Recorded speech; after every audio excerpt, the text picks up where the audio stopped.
నమస్తే అన్న. ఎట్లుంది మీరు గతంలో ఇక్కడి నుంచి కంటెస్ట్ చేశారు కుతుబుల్లాపూర్ నుంచి. ఇప్పుడు ఎలా ఉంది? బీజేపీ ఇంతవరకు ఇక్కడ గెలిచిన ప్రసక్తి లేదు మల్కాజ్గిరిలో. ఇప్పుడు గెలిచే అవకాశాలు ఉన్నాయా? మీ పార్టీ బలోపేతం అయినట్టు ఎలా కనిపిస్తున్నట్టు కొంచెం ఏమంటారు? భారతీయ జనతా పార్టీ 2009లో నేను పోటీ చేసినప్పటి పరిస్థితికి ఇవాళ 2024 ఈటెల రాజేందర్ గారు లేకపోతే నరేంద్ర మోడీ గారి నాయకత్వంలో పోటీ చేస్తున్నటువంటి పరిస్థితికి అస్థికి అసమాంతరం అన్నటువంటి తేడా ఉంది. ఆనాడు భారతీయ జనతా పార్టీ కార్యకర్తల విషయంలో కానీ లేకపోతే ఇంకా ప్రజల బలంలో కానీ చాలా తక్కువ ఉండే కేవలం పార్టీ కార్యకర్తల యొక్క ఉనికి పార్టీ ఉనికిని పార్టీ కార్యకర్తలను కాపాడుకోవడానికి మాత్రమే ఆనాడు మేము పోటీలో నిలబడ్డాం. ఆ విషయం మాకు తెలుసు. కానీ ఈనాడు గెలవడానికి కోసం నేను నిలబడతా ఉన్నాను.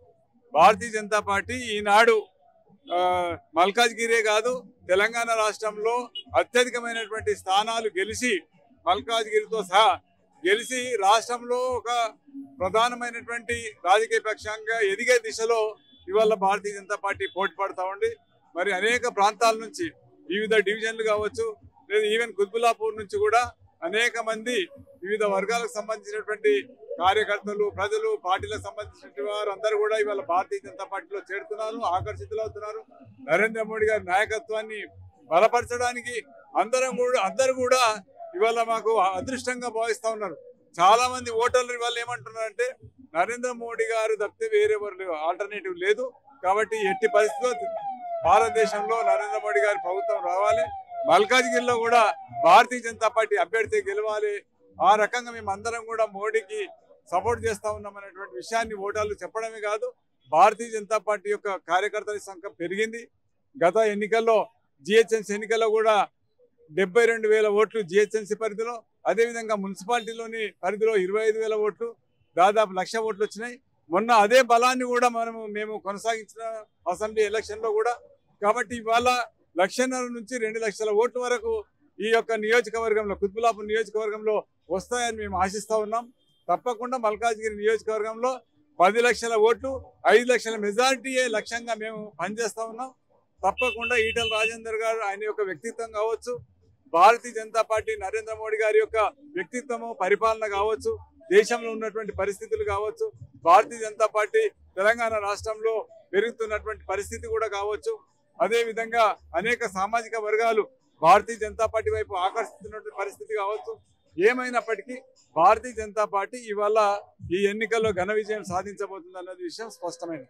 మిగిలిన అభ్యర్థుల గురించి ఏం చెప్తారు? సునీతా మహేందర్ నుంచి కాంగ్రెస్ నుంచి ఉన్నారు, అటు బీఆర్ఎస్ పార్టీ నుంచి లక్ష్మారెడ్డి ఉన్నారు. వాళ్ళ గురించి ఏమని చెప్తారు మీ ఒపీనియన్? ఇతర పార్టీ అభ్యర్థుల యొక్క బలహీనతల గురించి కానీ లేకపోతే వ్యక్తిత్వాల గురించి మాట్లాడడం సరైన విధానం కాదు. అయినప్పటికీ కూడా ఇవాళ కాంగ్రెస్ అభ్యర్థి ఎవరైతే ఉన్నారో వాళ్ళు టిఆర్ఎస్ పార్టీ నుంచి కాంగ్రెస్ పార్టీలో చేరారు. ఎందుకోసము? చేవెళ్ళ నియోజకవర్గం ఆశించి చేరారు. వాళ్ళని తీసుకొచ్చి మల్కాజ్గిరి నియోజకవర్గంలో పడేశారు. వాళ్ళకి ఇష్టం లేనటువంటి పోటీని వాస్తవంగా ఈ నియోజకవర్గాలతోని ప్రజలతో సంబంధం లేదు. రెండోది వాళ్ళకి ఫస్ట్ ఇక్కడ నిలబడమే ఇష్టం లేదు కాబట్టి అక్కడనే వెళ్ళిపోయింది కాంగ్రెస్ పార్టీ గతి.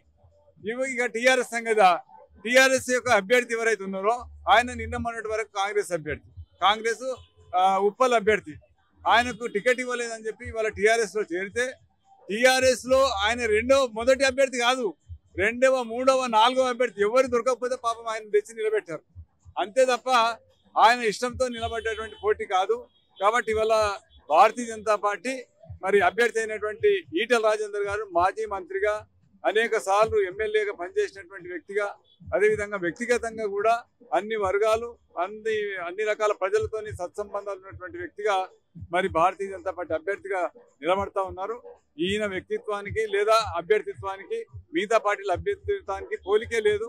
కాబట్టి ఇవాళ ప్రజలందరూ కూడా వారి యొక్క మైనస్ పాయింట్ కావచ్చు, ఈయన ప్లస్ పాయింట్ కావచ్చు, అభ్యర్థిత్వాన్ని కాకుండా పార్టీ పరంగా ఇంక ఇతరత్ర అనేక కారణాల వల్ల వీళ్ళ భారతీయ జనతా పార్టీ వైపు ప్రజలందరూ కూడా వచ్చి మరి కమలం పువ్వు గుర్తు మీద ఓటేసి ఈటెల రాజేందర్ గారిని గెలిపించడానికి సిద్ధంగా ఉన్నారు. ఎన్ని సీట్లు గెలుస్తాయంటారు తెలంగాణలో బీజేపీ? తెలంగాణలో ఎన్నెన్నో గెలవచ్చు. మేమైతే 2 అంకెలు దాటి గెలుస్తామనేటువంటి విశ్వాసం భారతీయ జనతా పార్టీకి ఉంది. ఇవాళ 10-12 సీట్లు తప్పకుండా మేము గెలుస్తామనేటువంటి విశ్వాసంతో ముందుకు పోతా ఉన్నాం.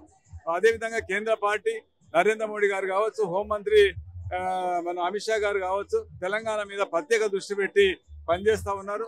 భారతీయ జనతా పార్టీ తెలంగాణలో తప్పకుండా ఆల్టర్నేటివ్ పార్టీగా మరి నిర్మాణం చేయడానికి ఏదైతే మాకు సంపూర్ణమైనటువంటి సహకారం ఇస్తుందో ఆ యొక్క నమ్మకాన్ని భారతీయ జనతా పార్టీ ప్రతి కార్యకర్త కూడా నిలుపుకొని ఈ ఎన్నికల్లో భారతీయ జనతా పార్టీ అభ్యర్థులందరినీ కూడా గెలిపించి నరేంద్ర మోడీ గారికి దాదాపు 10 నుంచి 12 వరకు సీట్లు నరేంద్ర మోడీ గారికి గిఫ్ట్ గా ఇవ్వబోతా ఉన్నాం.